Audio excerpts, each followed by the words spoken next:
Anecdotes croustillantes, potins épicés, confidences savoureuses ou histoires riches et copieuses à dévorer sans retenue? Bienvenue à la buvette à JF, là où des chefs, des passionnés, des gourmands et des créateurs de saveurs se mettent à table. Découvrons ensemble leur histoire, leur inspiration.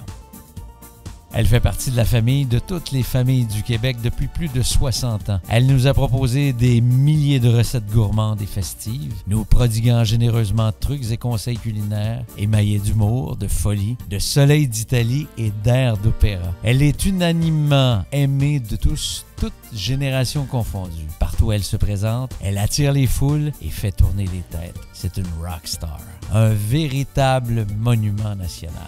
Sœur Angèle, mesdames, messieurs. Bien, plaisir est à moi. Écoute, j'ai connu que vous n'étiez pas argenté. Et puis là, je vois que tu as cette beauté.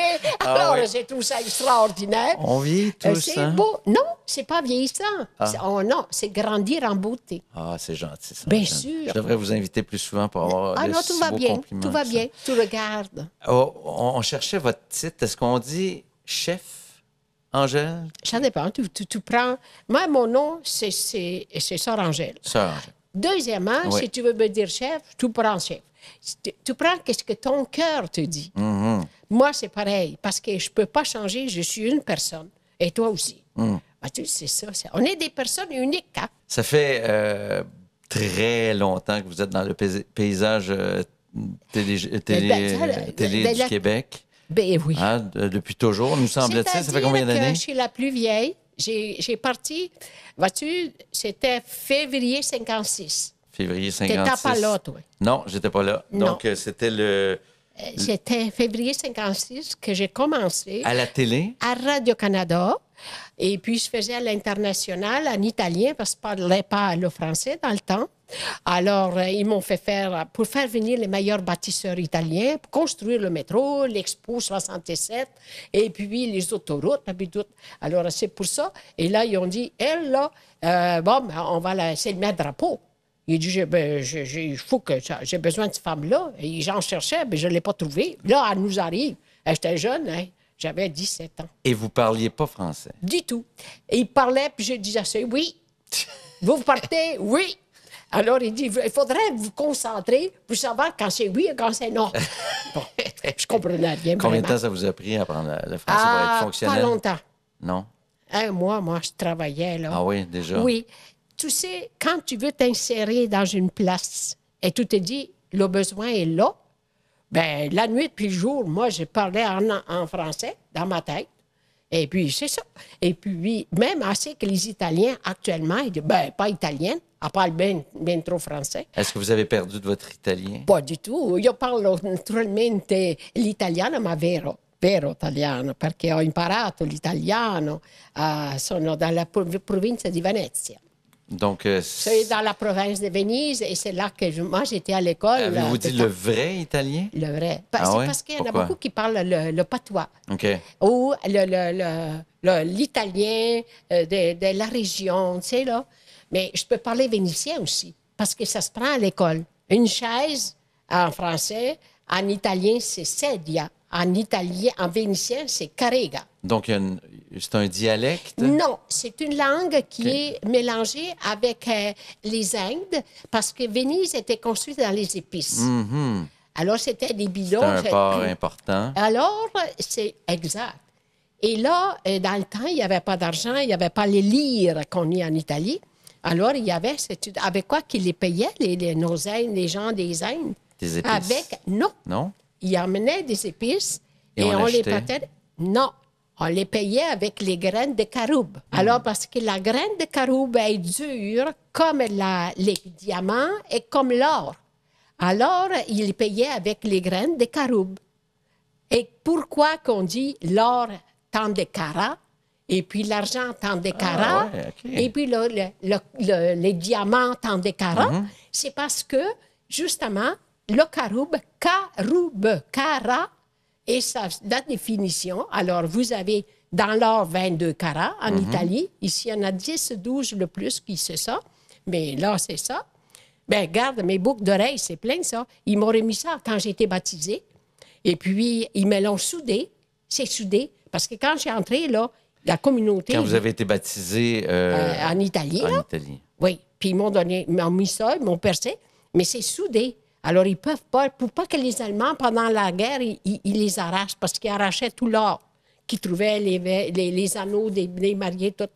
Alors, moi, ils ont fait ça. Puis quand je suis entrée au couvent, ils voulaient faire la même chose. C'était pas la pauvreté. Avant de parler du couvent, avant de parler de votre mari... Oui. Hein? Que c'est bien dit. On va parler de la nourriture. Oui, je suis C'est d'accord au centre avec de ça. votre vie, évidemment. Depuis Absolument. toujours, qui vous a initié à ce plaisir-là? Maman. Oui. Maman. Et puis, dans la famille, on avait des jardins en Italie. Et puis, on avait quasiment l'été comme l'hiver, parce que c'est pas l'hiver comme ici. Alors, on avait, par exemple, comme là, sont déjà rendus avec des petits pois mange-tout. Mm-hmm. Ils ont une saison d'avance presque sur nous. Ils ont là. les courgettes déjà. Ah oui, hein? Mais en Italie, les courgettes sont rondes. Alors, mais ils disaient, et on se servait de l'alimentation, des légumes, de leur propriété. Alors, ils disaient, là, les courgettes, c'est bon pour avoir des règlements dans les intestins. Puis les asperges blancs, parce que moi, je viens de la Vénétie, alors on a les asperges blanches. Ensuite, et alors, il disait que les asperges, c'est le moment de la purification de l'hiver. Parce que c'est les premières qui arrivaient. C'est le printemps. Pousse. Et les pissenlits, avec les lardons, on faisait ça avec un œuf cuit dur. Et on Une salade de mélangeait. pissenlit et lardons, hein? Absolument. On Tiède. mettait le vinaigre de vin, zoom, pouf, par-dessus. Et Donc, là, on faisait ça. cette fameuse cuisine italienne qui est la cuisine du terroir, c'est à partir de ça. La plus naturelle. Ouais. Puis, il n'y avait pas des choses qui tu trouves actuellement. Et là, c'était pur. Et c'était... Alors, on avait des asperges sauvages, puis on avait aussi les feuilles de coquelicot. Qu'est-ce qu'on fait ça, avec des feuilles de coquelicot? Comme les épinards. Ah oui, OK. Oui, on faisait ça. On faisait des salades avec ça, mais il fallait qu'ils soient tendres. Même les pissenlits, il ne faut pas qu'ils soient en bouton. On prenait ça. Ouais. Puis moi, dans l'hôtel, parce qu'à 12 ans, j'ai travaillé au restaurant, et c'est ça. Et quand je faisais ça, il fallait les laver, ces moutardes de pissenlits-là. Puis ils étaient pleines de terre. Sais-tu ce que j'ai lavé dans la machine à laver? Ça tenait le coup? Commandons, à l'eau froide. Oui, j'ose espérer. Oui. Oui. Puis là, ça... Quoique, si vous l'aviez fait à l'eau chaude, vous n'auriez même pas besoin de les faire cuire. Disons que j'aurais pas aimé ça, tu sais. Mais à l'eau froide, et puis, on les saurait aussi. Ils étaient clean. On était sûr qu'il n'y avait pas de terre. Mangez-vous encore du pissenlit? Là, non, il y a trop de quatre pattes qui se promènent dans le champ. OK, vous n'allez pas accueillir, non? Non. C'est sûr qu'en ville, c'est peut-être pas l'endroit idéal pour accueillir. Non, il faudrait aller à la campagne où est-ce que la terre est cultivée, puis tout ça. Mais là, je n'ai pas le temps. Là, la semaine prochaine, je m'en vais aux asperges. Ah oui, c'est déjà? Oui, le monsieur m'a appelé. Ça commence déjà, les asperges, la semaine prochaine. Il dit avec le soleil qu'il y a, OK. vous allez avoir les asperges. Je pensais que ça commençait à les mimer, les asperges. Non. OK, déjà, OK. Dans une semaine, je peux y aller me chercher fabuleux, ça. la nature. Hein? Oui, et puis, tu sais, une asperge, c'est quelque chose de merveilleux. Mais tout ce qui pousse, si on savait les valeurs nutritives de ça. Donc, vous aviez beaucoup un rapport des vertus de l'alimentation. Absolument. Hein? Ouais. Et puis, toutes les fines herbes. Nous autres, on avait beaucoup le basilic, ça poussait comme de la mauvaise herbe. Et puis, ensuite, du thé. Et ensuite, à nos haies, c'était des feuilles de laurier. Alors, tu sais, les feuilles de laurier, il y a beaucoup de choses qu'on peut faire avec. La feuille de laurier fraîche, c'est formidable. Non, mais plus que ça. Ouais. Quand tu veux pas que les haricots, quand tu fais tremper les bines, là, pour se dire bien, pour que tout le monde comprenne, là, qu'est-ce que tu fais? Ça permet de mieux digérer? Pas du tout. Non? Ça enlève les flatulences. Ah, c'est ça. C'est ce que j'allais dire. Alors, tu mets justement, et ça aide. Tu vois, tout est dans ça. Mettons que tu as une torticolis, on allait chercher dans le champ l'herbe Saint-Antoine, puis on faisait bouillir ça. Puis ensuite, regarde, une autre affaire. Pendant la guerre, moi, là, ils m'ont traîné, les Allemands, puis ils avaient les genoux toutes défaites. Là, avec une poignée de sel, de gros sel là-dedans, j'ai perdu les étoiles, je suis sûr. J'étais jeune, j'allais à l'école. Après ça, mon oncle, qu'est-ce que lui, il était vétérinaire. Et savez-vous qu'est-ce qu'il a fait? Il a pris toute la peau la plure de l'ail, pas la première, là, celle qui est tout près, là, puis il m'a refait le genou. Ça n'a même pas eu une cicatrice. Pas de cicatrice. Et la plure a fait la peau du genou.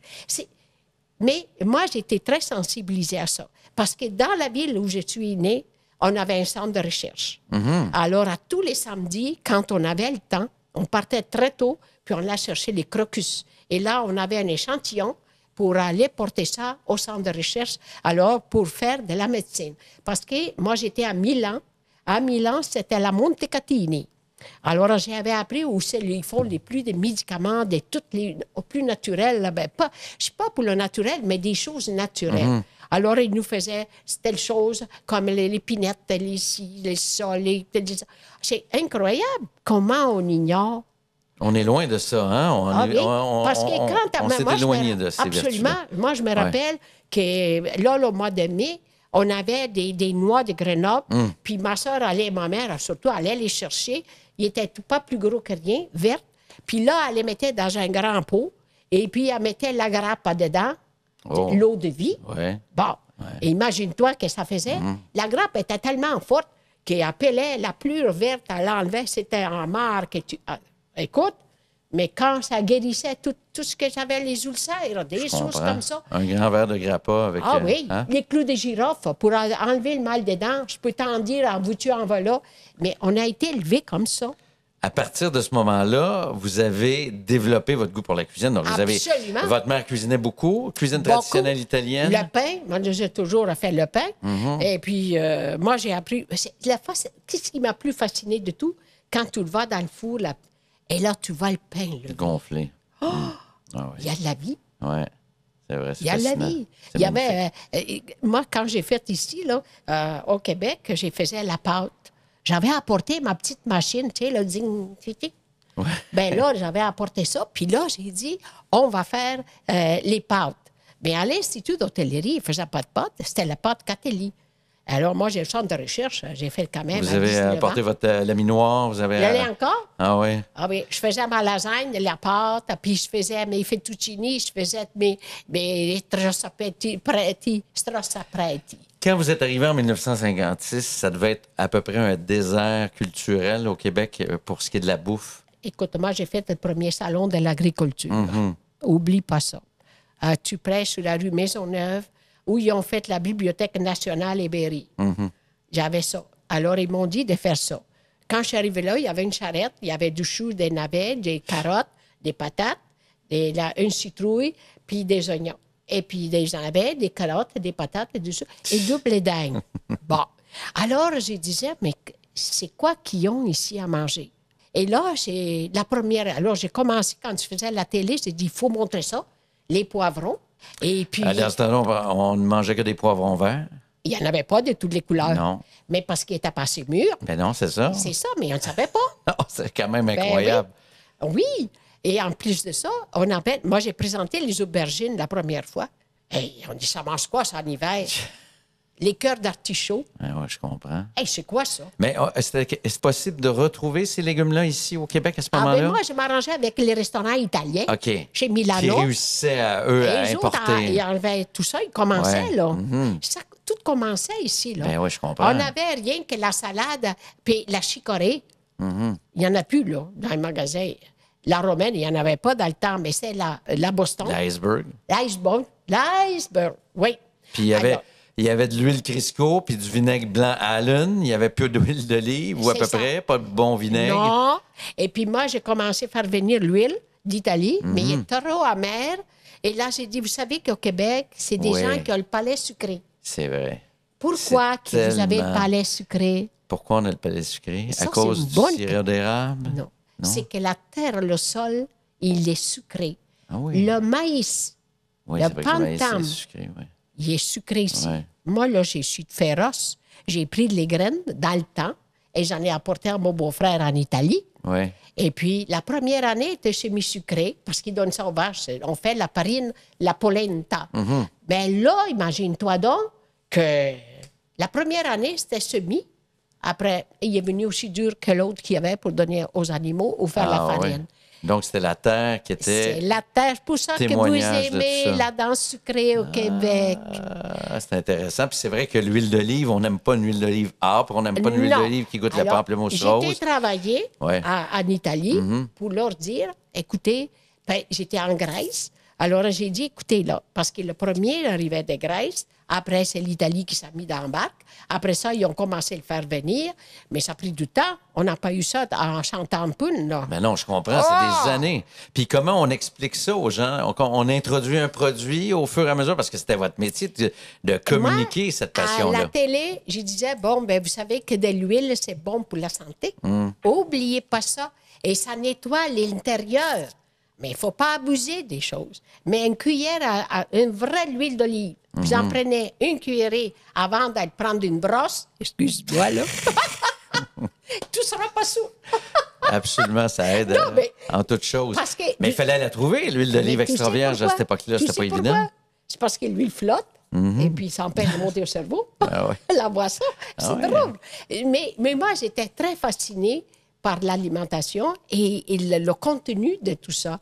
Puis j'étais fière de l'expliquer aux gens. Parce que quand j'ai donné des présentations, même que ce soit des variétés, la fourchette d'or, écoute, on faisait des recettes. Genre, on a fait dans ma vie des recettes. En effet, j'ai fait. Oui, c'est ça. Mais. Des tonnes de recettes. Oui. Et là, tu regardes, mais sais-tu une chose? La simplicité. C'est toujours le gage de succès. Réussi. Oui, absolument. Tu vas faire avec des bonnes tomates Manzano, puis tu fais une belle chose à l'huile d'olive, basilic. Dans la mesure où on trouve des produits de qualité, dans la mesure où on achète des produits de saison aussi, ça, c'est important. Ça, savez-vous, juste là, tu viens de dire une phrase, parce qu'en Italie, les fraises, tout le monde passe ça l'hiver. Non. Tu manges ça au mois de juin. Exactement. Ce qu'on devrait faire ici au Québec aussi. Et puis, savourer. Savourer. Comme les asperges. Les asperges, moi, quand j'étais jeune, on mangeait ça en saison, c'est tout. C'est tout. Et puis c'est vrai que quand on y goûte vraiment, il y a toute une différence, tout un monde. Les haricots verts en saison, les haricots jaunes, c'est un grand plaisir. Que tu gousses toi-même, puis tu les fais sauter. Moi, je prends la plure, puis j'enlève la petite peau de trop, là. Et puis, j'ai fait les deux. Puis j'ai fait une salade juste sautée avec ça. C'est génial, mon chéri. Je comprends. Non, mais savoir cuire sans tuer. Parce que, excuse-moi, je ne voudrais pas blesser les gens dans les résidences, mais quand tu fais cuire un chou-fleur, il ne faut pas leur faire peur. Non, au chou-fleur ou aux résidents. Un peu des deux. Le chou-fleur ou plus que le chou-fleur. Ça, quand vous êtes arrivé en 1956, ici au Québec, on faisait cuire la viande beaucoup trop, les légumes beaucoup trop. Le poisson, c'était atroce. Alors, moi, j'ai mis le poisson frais chez Métro, parce que dans le temps, ça, il n'y en avait pas. C'était que du surgelé. Moi, j'étais dans le Nord, chez Bougamo, et puis j'avais la truite saumonée qui venait, ou le saumon des glaciers, là. Hey, écoute, puis j'ai présenté ça, là. Hey, le bonbon, mais il ne faut pas le poisson. Le poisson, ça, c'est dur. Cuire à la vapeur doucement, comme un œuf. Un œuf, là, quand il dit faire toute la frisette autour, là, mais fais tes frisettes, mais pas dans ça. Ça, c'est très important, parce que ça digère tout seul. Parce que là, il a dit, moi, je ne digère pas. Ça dépend de la cuisson. Puis il ne met pas un livre de beurre. Là, il danse le tango là, dans le poêlon. Quoique le beurre, c'est le bonheur, Angèle. Oui, mais il ne faut pas trop abuser. Il ne faut pas en abuser, absolument. J'ai toujours dit, en avoir, c'est bon, mais trop, c'est pas bon. Avec le recul, on s'est quand même amélioré au fil du temps au Québec. On peut être fiers, parce qu'avec l'Expo 67, ça a été pouf! Une explosion. Puis les gens viennent des États-Unis, souvent, de partout dans le monde, pour dire qu'on mange bien au Québec, cher. Alors, tu peux grâce te à féliciter. vous, en grande partie aussi. Non, mais toi, et tout le monde, il y a beaucoup. Tout le monde a participé, écoute, évidemment. avec la restauration, c'était tout un coup, ça, là. Aujourd'hui, il faut avoir de l'audace. Aujourd'hui, il faut avoir de l'audace dans ça. Clair. Alors, c'est ça. Il vous en a pas manqué, Angèle, pour avoir la carrière que vous avez, de l'audace tout au long de cette carrière-là. Vous avez travaillé dans un monde de macho, vous avez travaillé dans un monde de télé, de communication, à l'école, à l'école, j'étais tout seul de prof, moi, des femmes. Je comprends. Hey, je ne sais pas comment j'ai fait. Quel caractère. Vous avez, tout en douceur. Non, avec beaucoup de... Non, je sais. Oui. Mais ça prend du caractère intérieur pour arriver à faire ça, c'est-à-dire que j'ai dit, bon, j'avais des gens qui travaillaient avec moi au centre de recherche, puis j'ai dit, bon, c'est correct, tu vas t'occuper de ça, puis on verra. On va t'occuper de ça, on verra. Mais quand j'étais, il me semble qu'on pourrait faire ça différemment. Goûtez-y. Et moi, j'avais l'avantage, j'ai pas de dentier. Alors, j'ai le palais vif, là. Alors, j'ai sens tout de suite ça. Combien d'années à l'ITHQ, Angèle? J'ai enseigné 20 ans. 20 ans à l'ITHQ. Oui. 45 ans à la télé. À télé, bien, j'ai commencé. Ans. Écoute, non. À Radio-Canada, moi, j'ai commencé, c'est comme je t'ai dit, février 56, et je suis encore là. Ben, wow. J'ai fait ça après-midi. Et est-ce que je me trompe, mais vous êtes plus populaire que jamais? Ça se peut-tu? Ben, totalement indémodable, mais là, vous êtes en demande partout, on vous voit partout. Ben, il n'y a pas une journée, je ne suis pas une journée chez moi. Vous avez le don d'ubiquité comme votre mari? Non, c'est là, non. C'est l'ambiguïté, c'est la puissance des médias actuels. Tu peux être ici comme là, j'ai fait d'autres choses, parce qu'ils vont le voir, alors. J'ai fait d'autres choses, et puis j'ai fait d'autres choses, et puis je viens faire autre chose. Plus tard. Et puis, comme la Zoom, ça fait ça, là, ça fait ça, là, ça fait ça, là. Et là, mais j'ai ri parce que, tu sais, là, celle que j'ai faite popcorn, tu sais, avec les costumes, là. Et puis, ils ont dit, êtes-vous capable de faire ça? Bien, j'ai dit, moi, je sais cuire le popcorn. Mais pas pour m'habiller, j'ai dit. Alors, j'ai fait le popcorn. Mais tout le monde disait, mais elle parle comme ça, Angèle, mais ça se peut pas. Qu'elle soit elle. Et puis, quand j'ai fait ça, je me disais, le lendemain, je suis à Québec, au Salon de l'alimentation, et il y a un enfant de 8 ans qui arrive avec un gros sac rose de popcorn. Et il dit, je veux donner ça à popcorn. Non, mais tu veux, ça reste. Avec votre veste rose, hein, qui est vraiment votre emblème. En effet, évidemment. Il faut faire ça. En terminant, juste un clin d'œil sur votre fromage que vous avez lancé il y a quelques années maintenant. Ça fait combien d'années, le fromage Ça fait une dizaine d'années. Et vous donnez beaucoup d'argent. Ah oui, on a donné pas mal à date parce que chaque kilo vendu dans tous les magasins, $1 va à la fondation pour aider les jeunes. Et puis, on aide les jeunes. Moi, mon rôle est de motiver les jeunes en cuisine, en restauration, pour qu'ils soient efficaces. Puis, deuxièmement, pour pas qu'ils décrochent. Il faut qu'ils continuent. Alors, je donne des instruments pour qu'ils puissent, bien des bons couteaux, des bonnes affaires, pour qu'ils puissent faire un travail. Puis moi, j'ai dit, vous savez, ce que vous avez là, moi, je dis même pas. Ah ouais, hein? J'ai dit, je veux que vous ayez tout. Moi, je m'en vais vers la fin, mais vous êtes au commencement. Alors, vous allez être bien servi. Et elle est précieuse, cette relève-là. Angèle, merci beaucoup. Vous allez cuisiner avec ce fromage-là tantôt. Vous allez faire votre fondue. À l'érable, alors tu vois. La dent sucrée, encore une fois? Bien sûr. Ah ouais. Avec des fruits, là. Et puis, on peut mettre ça. Puis, savez-vous, mais comment utiliser le fromage du Québec? Vous savez qu'on a plus que 1000 sortes de fromage au Québec. On n'est pas des niaiseux. En 1956, il y avait du cheddar marbré. Avant ça, c'était blanc. Moi, là, je faisais la cuisine pour 250 personnes. Écoute, j'avais des blocs de 15-20 livres de fromage. Essaye de couper ça. Mais je me dis, c'est beau, c'est tous ensemble. Je voudrais féliciter tous ceux, les producteurs, parce qu'ils sont courageux. Absolument. Et c'est pas efficace. Quel travail incroyable. Moi, j'ai les visites. Je vais aller visiter encore. Là. Cette semaine, là, je vais aller visiter. Je vais leur encourager. Absolument. Puis, pourquoi pas? Vous êtes une bonne dose d'optimisme et de pétillant. Alors, ça fait plaisir à tout le monde. Non, mais dans la vie, écoute, cher, dans la vie, là, on a 2 choses à faire. T'es mieux être positif que négatif. Négatif, t'as mal au cœur. Et positif, tu vis la joie. Bravo sur cette note. Alors, prends pas ça trop à cœur, prends ça à l'homme, vive joyeusement et vive l'alimentation. Angèle, quand on mange bien, on y vit bien. Merci. Je te le dis tout de suite. Là. Continue, ça fait longtemps que toi, tu brosses aussi les casseroles. Ça fait longtemps que je brosse les casseroles, oui. Oui, mais les casseroles sont contentes.